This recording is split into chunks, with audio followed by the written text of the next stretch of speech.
fora do quartel como eu agia dentro do quartel. Aí é que eu me dei mal.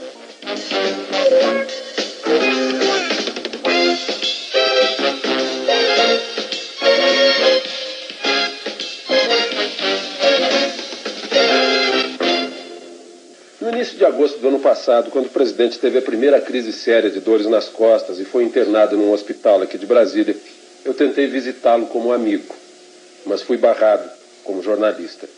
Então eu escrevi uma carta para o presidente e ele me respondeu com esse cartão. Meu caro Alexandre, estou muito alegre com a sua carta. Venha me visitar como amigo e não tenha receio de se portar como jornalista. Isso me encorajou a pedir uma entrevista ao presidente. Eu falei com ele e ele me disse que estava disposto a conceder a entrevista. Mas isso já faz mais ou menos 6 meses. Eu imagino que durante 6 meses o presidente protelou a entrevista porque não queria que ela fosse confundida com uma influência no processo sucessório. Depois ele me falou que na sua democracia o presidente não tem candidatos e não nomeia o sucessor. Presidente, o seu candidato, dizem que no fundo, eu por exemplo recebi uma informação que no fundo o seu candidato era o Costa Cavalcante. No fundo, o meu candidato era o que a convenção indicasse. Mas o Costa Cavalcante estava entre aqueles que eu preferia que fosse indicado.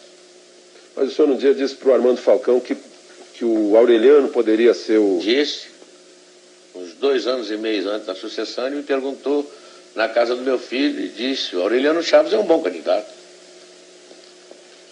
Apenas isso. Disse, seria um bom candidato. O senhor não quis indicar ninguém, não quis ter candidato, fez questão de não ter. Não quis indicar ninguém de propositadamente, porque acho que o presidente não deve indicar ninguém. Mas interpretaram esse seu cruzar de braços diante dos candidatos como que o candidato seria o senhor, que o senhor seria candidato o senhor mesmo, que o senhor queria reeleição ou prorrogação ou mandato tampão. Eu estava muito satisfeito com a presidência da República. Eu desde o começo dizia que não gostava do poder, então diziam, um presidente que não gosta do poder não pode ser presidente. Se eu tivesse dito que gostava do poder, ele é um ambicioso. Mas o fato é que eu não gostava mesmo. E o Maluf, presidente, também. Outra pergunta que fica no ar, que o senhor não teria se importado com a derrota dele, em primeiro lugar. O senhor... Não é que eu não teria me importado com a derrota dele, eu me importei com a derrota do candidato do meu partido. Como era casualmente ele, eu me importei. Eu preferia que não... Mas o senhor já disse uma vez, o Maluf não faz meu gênero. Não faz meu gênero. Com muita gente do meu governo também não faz meu gênero. Eu já votei muita gente que não faz meu gênero. Eu tenho muitos candidatos que absolutamente não eram do meu gênero, mas eram do meu partido. Por exemplo, o senhor tinha um candidato que era seu colega de farda, o Lotte? Fazia meu gênero. Eu não votei nele. Votou no que não fazia seu gênero. Se eu pudesse, teria votado nele. Estava muito mais identificado com o que eu aprendi no Exército com meu pai do que com o que os outros diziam. Quer dizer, conclusão, o Maluf não fazia seu gênero, mas o senhor o apoiou até o fim como candidato ao seu partido. Candidato ao partido.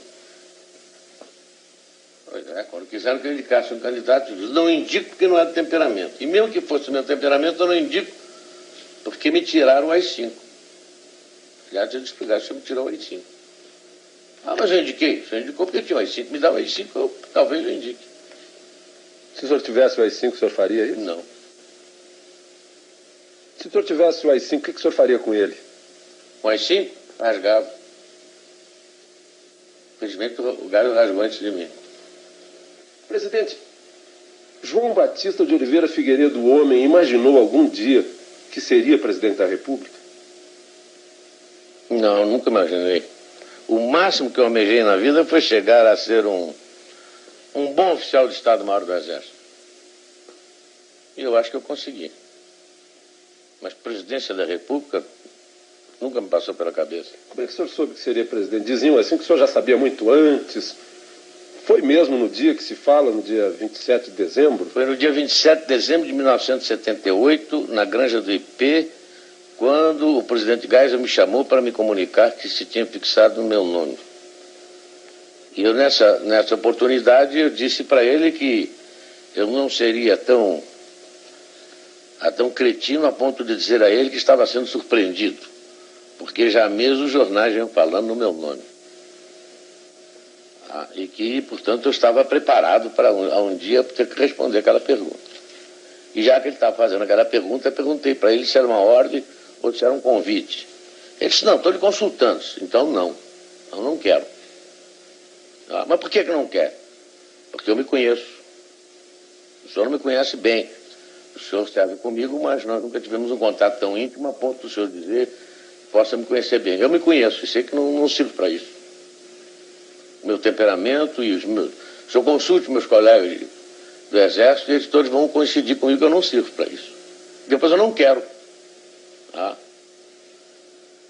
Ele tornou a insistir e eu pedi a ele 24 horas para ele pensar. No dia seguinte ele voltou para mim, conversamos, e ele disse, não tem jeito, vai ser você mesmo. E o vice foi o senhor que indicou?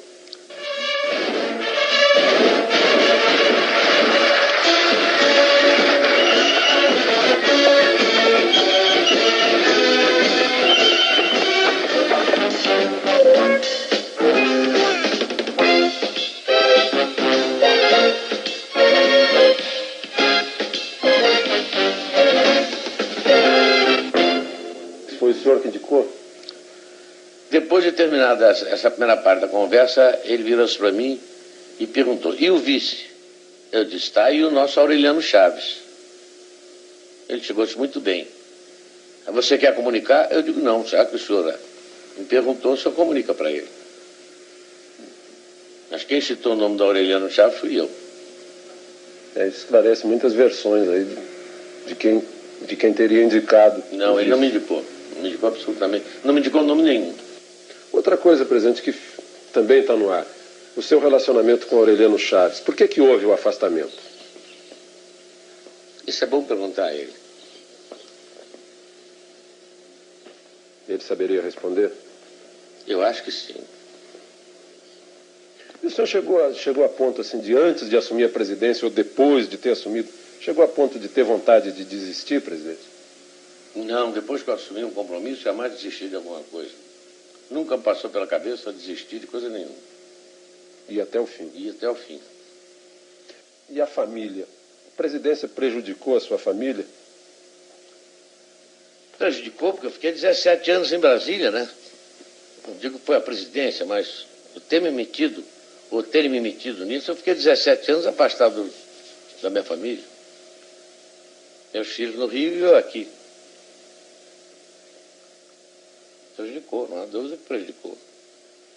Benéfico não foi. Nenhum membro da minha família saiu ganhando qualquer coisa. Pelo contrário. Só tiveram aborrecimentos, eu também. E nós ficamos afastados dele. Vou amenizar um pouco a conversa. O senhor sabe que sempre há piada a respeito do presidente da República. E dizem que o senhor conhece todas as piadas a seu respeito. Qual é a melhor piada a seu respeito? Não conheço todas as piadas, conheço muitas.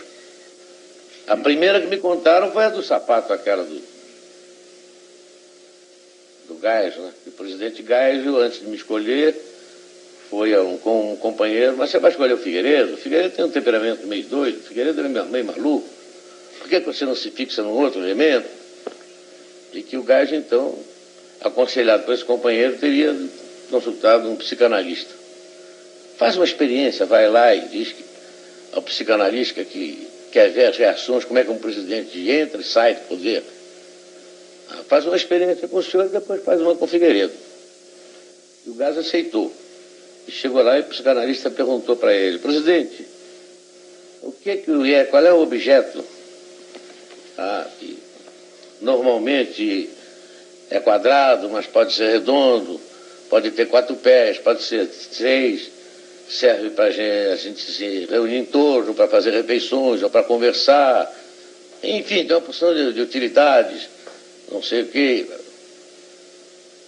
Ele pensou, ele disse, uma mesa. Ele disse, muito bem, isso está perfeitamente. E qual é o objeto que todo mundo usa? Geralmente, para não andar com o pé no chão, todo mundo usa. E o Geisel, naquela precisão dele, de gostar das coisas precisas, perguntou se tinha cadarço ou não tinha cadarço. Sim. Não, pode ter cadarço, ou pode não ter cadastro. Então ele disse que é sapato. Ele sabe muito bem, o senhor está perfeitamente bem depois de 5 anos de governo. Aí quando eu entrei me fizeram essa pergunta. O Gás me contou. Olha, vão lhe perguntar isso assim, perguntar isso assim, assim, vai prevenir. E a primeira pergunta que me fizeram foi essa dos sapatos também. E eu então perguntei, tem cadastro? O camarada disse, não pode ter cadastro e não tem cadastro. Então eu disse, então é um mocassim. Se não tem cadastro, é mocassim. Foi essa a primeira que me contaram. Aliás, eu contei para ele. Mas o que eu achei mais graça é que diziam que desde o começo que eu não cumpria nada do que estava prometendo. Agora eu estou achando mais graça ainda dela. Agora você pede que olhem para trás para ver se o senhor cumpriu ou não.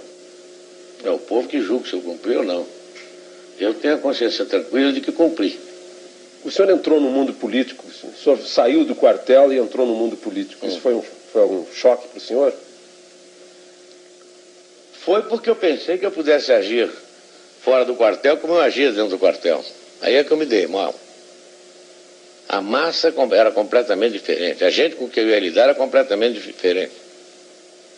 O tipo de reação? No quartel só se falava em cumprir dever, em bandeira, defender o Estado, viva a pátria. Era o dia inteiro isso. E aqui fora só via interesse particular. A última coisa que eu ouvia falar era em Brasil. A ponto de eu perguntar uma vez a um determinado político, e o Brasil? Essa hora, presidente.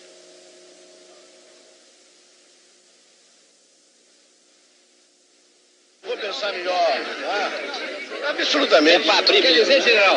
É para abrir mesmo e quem quiser que não abra, eu prendo, arrebento. Mas no episódio do Rio Centro houve quem esperasse que o senhor prendesse e arrebentasse. A quem? Foi fácil, o senhor fez o projeto, saiu tranquilo, não teve resistências.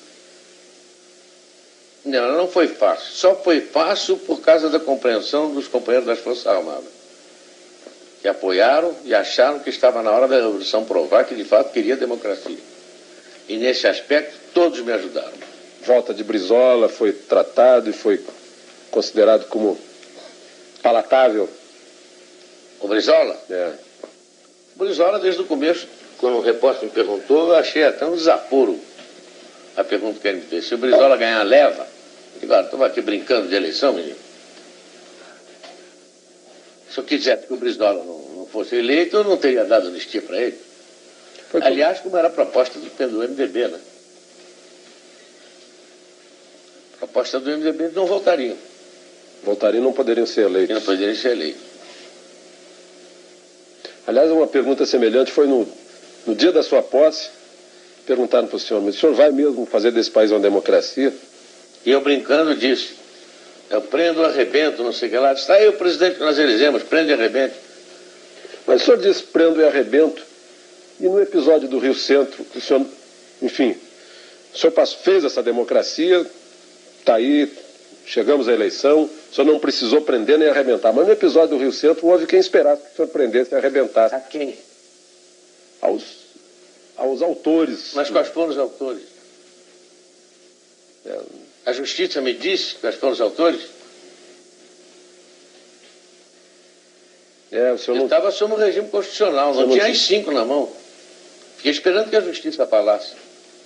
Sem o AI-5... Se eu passasse por cima da justiça, aí sim, poderiam dizer que era um regime discricionário. Todo mundo queria que eu fizesse isso. Talvez seja até o uso do cachimbo deixa a boca torta. Todo mundo esperava que o senhor adotasse uma atitude de AI-5. Pois é.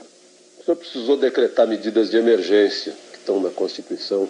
E o general Newton Cruz foi o executor dessas medidas. O senhor acha que ele agiu bem ao executar essas medidas? Muito bem. Agora todo mundo se queixa do exagero do Newton. Mas se naquela época não tivesse sido executadas as medidas de emergência, eles tinham executado a marcha sobre Brasília e haveria pressão sobre o Congresso. E mesmo com medidas de emergência, você se lembra como é que foi a votação. E agora o general Newton Cruz foi tirado do comando militar do Planalto. Ele foi punido? Não, ele foi promovido, porque ele foi chefiar foi ser subchefe de um departamento, que é o que cabe ao posto dele como general de divisão. E Nem eu permitiria que ele fosse punido por não cometer transgressão nenhuma. O senhor, durante uma parte do governo, saiu uma versão que o senhor teria comentado com algum íntimo, disse assim, olha, se me incomodarem muito, eu chamo o Pires e largo isso tudo. O senhor disse não, de fato, numa reunião com alguns ministros, eles começaram a tocar em assuntos que estavam me desgostando já há tempos, e insistiram no assunto. E eu, brincando com eles, disse, olha, se insistirem nesse assunto, eu chamo o Pires e vou embora. E eles caíram na gargalhada. Mas isso foi em ar de brincadeira. E foi uma vez só. E aí generalizou-se de que eu chamaria o Pires. Mesmo porque não caberia chamar o Pires. Se eu tivesse que ir embora, teria quem chamar. A Constituição diz quem é que teria que ser chamado. Vice-presidente. Não. Agora, foi uma brincadeira minha.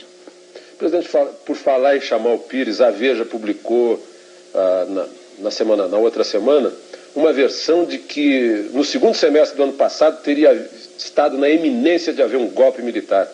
O senhor leu essa versão? O que o senhor acha? Li, depois me chamaram a atenção e achei muita graça. Porque eu nunca estive na iminência de dar um golpe. Sempre que houve possibilidade de alguma coisa, eu entrei e valeu. Jamais passou pela cabeça do general Pires aquilo. Aquilo ali foi a maior história de ficção que eu já li na minha vida. Tem ali algumas meias-verdades e alguns assuntos que nós possamos ter discutido. Mas na reunião preliminar com os ministros, com os presidenciáveis, eu discuti com os ministros militares. E um dos assuntos foi esse. As hipóteses possíveis. E essa hipótese foi completamente riscada. Eu tenho aí a cópia do documento, eu redigi e todos eles assinaram o documento. Não é absolutamente verdade o que está ali. E a imprensa, presidente? O que o senhor acha do trabalho da imprensa? O trabalho da imprensa no meu governo vai trabalhar contra mim. Contra o meu governo, porque tudo que se sair na imprensa ou saía truncado, ou saía meia verdade, ou então era inventado. A ponto de um dia eu chamar um determinado editor que foi lá me pedir um determinado dinheiro para a revista dele, para o jornal dele. Eu peguei assim um número e disse assim, olha, só nessa reportagem tem 11 mentiras. 11 mentiras que eu constato que foram comigo. Por exemplo, quando saem versões de conversas aqui de dentro, o senhor se encontra com um político e sai versão de conversa? Algumas vezes os políticos ouvem, estão aqui em casa, ouvem e contam. Tem alguma coisa de verdade. Outras vezes não tem absolutamente verdade nenhuma. Como é que o senhor... Quer dizer, o senhor fica meio sem ter meios de... Não, às vezes eu mando agradecer ao político a veracidade com que ele contou a conversa. Já muitas vezes aconteceu isso. A fidelidade com que ele repetiu. Quando eu me expressei ontem a respeito do comício, foi um pensamento meu. Foi uma colocação má minha. Eu não me subexpressar. Eu desejo fazer uma retificação. O senhor, afinal, disse ou não disse para o Franciscato que o senhor queria estar no comício das diretas no Rio de Janeiro? Nesses últimos 6 anos, muitas perguntas ficaram no ar sem resposta. Eu trouxe essas perguntas aqui para a residência do Torto para fazê-las ao presidente. Presidente, eu vou começar por um episódio lá da Espanha. O senhor, afinal, disse ou não disse para o Franciscato que o senhor queria estar no comício das diretas no Rio de Janeiro? Não disse, jamais disse a ele. Chamei imediatamente o Franciscato e pedi a ele para desmentir aquela inverdade que ele havia dito. Que eu entendi que ele disse para querer me beneficiar. E o coitado Franciscato, ao desmentir, foi infeliz. Dizendo que tinha se traído, que tinha ouvido alguma vez eu dizer isso. Eu nunca disse isso a ele. Que teria cometido a inconfidência, mas o senhor realmente não disse? Não, absolutamente, nunca disse. Outra coisa que ficou no ar um dia... A única coisa que eu disse foi na entrevista que eu dei na África, quando começaram a me perguntar na entrada ali da casa em que eu estava hospedado, presidente, as eleições diretas? Eu comecei a entrevista assim, jamais passou pela minha cabeça fazer a eleição direta agora. No entretanto, se o partido assim decidir, o Congresso decidir, eu como homem de partido tenho que me submeter. Afinal, todos nós somos pelas diretas. Eles começaram aqui no Brasil, a notícia chegou aqui no Brasil o presidente está de acordo com as diretas. Não está de acordo, mas não para... Mas naquele momento, não. Tanto que o senhor depois propôs para 88. Eu propus para 88. E justamente eu não estava de acordo porque não eram essas regras do jogo. E toda a imprensa brasileira acusava o regime de estar sempre mudando as regras do jogo. Então vamos com elas até o fim.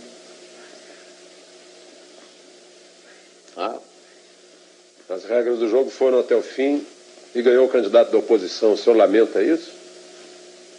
Lamento, que eu preferia que tivesse ganho do meu partido, fosse ele quem fosse.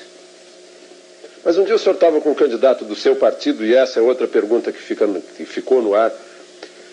O senhor estava com Paulo Maluf no seu gabinete e os fotógrafos contam que ouviram Maluf dizendo: sorria, presidente. E o senhor teria respondido para o Maluf: eu não sorrio, a casa é minha, aqui eu faço a cara que eu quiser. É que eles ouviram mal, então deturparam o que eu disse. De fato, o Maluf perguntou: sorria, presidente. Eu disse: eu não posso sorrir porque a cara é essa que eu tenho e eu não posso mudar. Então confundiram Cara com cara. Eu admito que tenha sido isso. E admito que tenha sido um ou dois fotógrafos só que ouviram. Presidente, um episódio lá do início, antes do seu início de governo. Aquela versão do cheiro do povo e o cheiro do cavalo. Agora, depois desses 6 anos, eu volto a perguntar para o senhor gosta mais do cheiro do povo ou do cheiro do cavalo? Olha, aquilo só pode ter sido ou uma maldade do jornalista que ouviu o que eu disse, porque ele me fez a pergunta e eu bati no ombro dele, olhei para a cara dele e disse: olha aqui, meu filho, eu gosto mais do cheiro do cavalo, você tem razão. Para não dizer outra coisa que eu devia ter dito. E ele maldosamente compreendeu, mas foi discutir com outro que eu soube se devia ou não publicar. Mas já que você me fez essa pergunta, seria uma imbecilidade de mim a toda prova eu ter dito que gostaria mais do cheiro do cavalo. Mas agora, no momento, eu digo que eu não gosto do cheiro dele. De quem fez a pergunta, não gosto. Como é que o senhor recebia essas críticas? Não, as pessoas que o cercam no palácio nunca sonegaram do senhor as críticas? Não, nunca sonegaram. Até pelo contrário, quando alguns exageravam até nas críticas, o SNI sempre me informou muito bem. E os companheiros também sempre me informaram muito bem. Eu recebia com naturalidade. E às vezes até com uma ponta de ironia. Porque criticando a mim, estavam criticando vários companheiros que estavam do lado de lá e que tiraram vários cursos comigo. Mas alguma crítica que o senhor chegou a verificar para ver se era verdade ou não? O senhor já... Não, as críticas que fizeram, eu tomei todas como coisa de... o meu humorismo, nunca tomei como verdade, porque não era verdade mesmo. Presidente, o SNI sempre informou bem o senhor, porque o senhor já foi chefe do SNI. Dizem que o SNI fica criando complôs, levando informação do presidente. O senhor acha que sempre houve informação fiel, precisa do SNI para o senhor? O SNI tinha informação tão precisa que quando o ministro vinha tratar do assunto, eu sabia mais do assunto do que ele. E fazia uma pergunta, às vezes, que desmontava todo... Quer dizer, o ministro vinha fazer uma proposta para o senhor sobre energia nuclear, por exemplo, o senhor já estava sabendo de tudo? Eu já tinha recebido uns 15 dias antes um dossiê sobre energia nuclear. O senhor, quando chefe do SNI, corria a versão de que o senhor teria livrado alguns jovens que estavam sendo acusados, o senhor agiu para libertá-los, aconteceu isso? Não, para libertá-los não, para que eles pudessem trabalhar, porque eles estavam fichados na SNI e não tinham culpa nenhuma. E quem fichou por maldade. Alguns tinham alguma culpa, mas não era culpa a ponto de eliminá-los.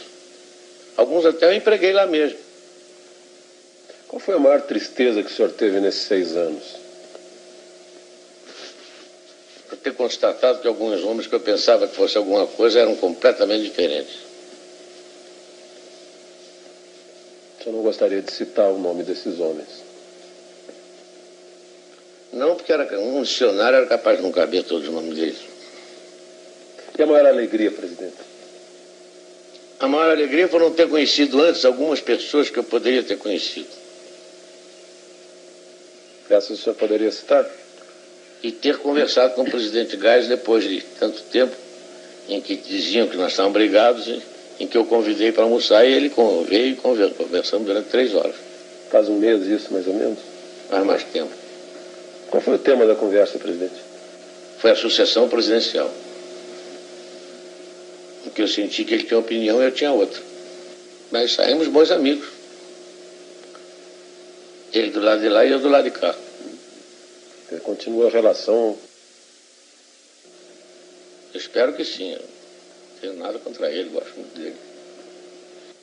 O senhor me contou sobre o Darcy Jardim de Matos. O senhor me falou assim, é desse tipo de homem que esses são os homens que eu admiro. O senhor o convidou para conspirar antes de 64, ele disse, eu não entro em conspiração, mas vou estar a seu lado. Ele e meu irmão Diogo. E foram os dois primeiros que se apresentaram. E nunca conspiraram. Mas é depois, onde eu queria chegar é o seguinte, depois desses 6 anos, eu vejo aí na votação do presidente da República no colégio eleitoral, a primeira vez que seu nome foi lembrado no plenário foi por um ex-caçado, Jorge Carone, que agradeceu ao senhor pela anistia. Como é que o senhor, depois desses 6 anos, como é que o senhor analisa o coração dos homens, as pessoas que o senhor conheceu? Como qualquer homem de bom senso, qualquer homem de bem poderia analisar. O que eu poderia esperar? Eu não poderia esperar isso. E, no entanto, devo isso a ele. O senhor imagina agora que o senhor está passando a faixa para o Tancredo, o que passa no seu pensamento? A declaração de um ortopedista do Rio de Janeiro, dizendo que não gostaria de ser seu médico, porque o senhor é um paciente muito indisciplinado. O senhor causou problemas para o Dr. Newton, presidente? Só o Dr. Newton que pode responder isso, eu não sei. Agora, que ele é um chato, é. Como é que o senhor está hoje, física e espiritualmente? Olha, fisicamente eu não estou muito bem, porque ainda estou com a perna meio boba. Mas espiritualmente estou muito bem. Estou com a consciência tranquila, fiz o que eu achava que poderia ter feito. Não fiz o que eu achava que não deveria ter feito. Acho que estou muito bem, contente que falta pouco tempo. O senhor já calculou hoje quantos dias faltam? Eu tenho uma tabela lá nas baias, eu não fui lá nas baias hoje. Faltam 8 com 28 de fevereiro, são 36 com 15, 46, 51 dias. O senhor está contando mesmo os dias que faltam? Todo dia vou lá nas baias, quando eu vou lá eu corto. Mas o senhor foi à ONU, o senhor esteve no México. Como é que foi nesses 2 últimos anos aí? O senhor parece que defendeu um ponto de vista que foi vitorioso. Eu comecei inicialmente procurando congregar todos os países sul-americanos em torno de uma ideia, de uma fala só no sentido daquelas partes comuns de política externa. Consegui. E depois fui à ONU para, vamos dizer, uma fala de alerta. Mas, infelizmente, esse alerta começou a ter resultados agora com a reunião de Cartagena. Quando eu senti que, de fato, os países desenvolvidos começaram a se preocupar.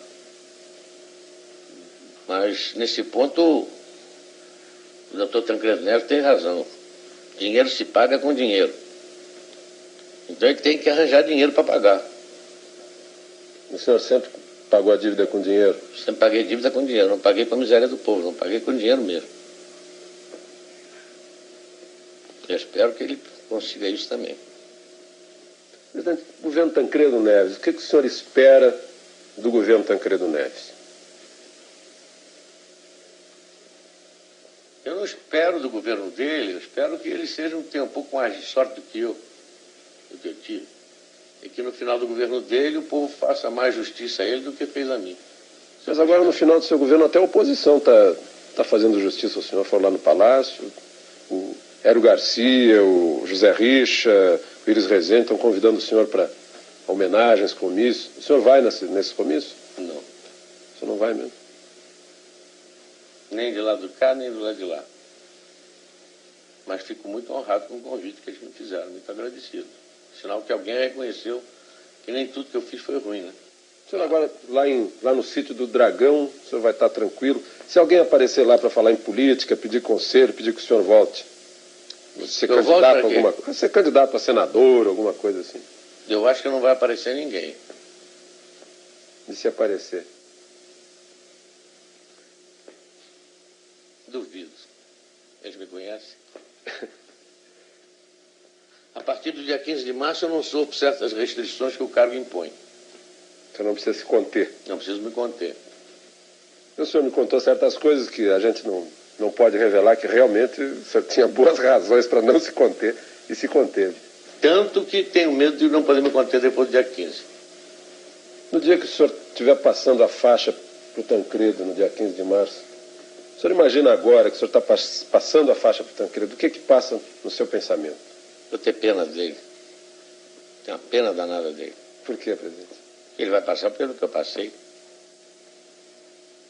O senhor não acha que ele está com mais opinião pública, dando força para ele?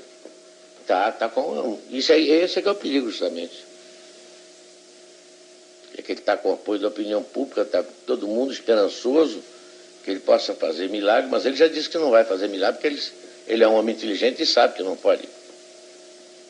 Ele esteve aqui conversando com o senhor. Ele jantou comigo aqui uma vez, há uns 2 ou 3 anos atrás, e esteve no Palácio outro dia. Esteve no hospital me visitando. E várias vezes encontrei com ele em solenidade, em Minas, aqui mesmo. Essa passagem de serviço o senhor já abriu, ele já está, de certa forma, sendo ouvido? Já, eu disse a ele que tinha todos os órgãos do governo à disposição. Se ele quisesse, eu mesmo estaria à disposição dele para qualquer coisa. Inclusive nessa questão de fechamento da renegociação da dívida? Não, isso nós não tocamos. Agora, apenas disse a ele que iria ser difícil. Porque se dependesse do governo americano, muito bem. Mas não depende do governo americano, depende dos banqueiros americanos. Presidente, hoje, se o senhor olhar para trás nesses 6 anos, e na hipótese que eu acho que para o senhor seria uma péssima hipótese, se eu tivesse que assumir a presidência da República, que coisas que o senhor fez que não faria? E que coisas que o senhor deixou de fazer que faria? Coisas, fatos? Atos, ações de governo. Alguns fatos aí, alguns atos de fato, talvez eu não tivesse feito, não deram certo. Outros que eu não fiz, talvez eu tivesse feito, talvez dessem certo. Agora, uma coisa que eu acho que faria, não faria novas relações. Relações eu pessoais. queria ficar com os amigos que eu já conhecia há 50 anos. Porque eu fui muito infeliz com as relações novas que eu fiz. Elas o surpreenderam. Desagradavelmente. Teria sido, o senhor me desculpe, teria sido ingenuidade política sua? Ou esperteza política deles, ou as duas coisas.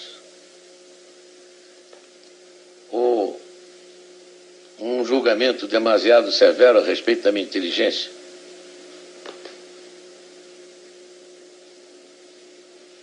O senhor ficou muito magoado com isso, né? Com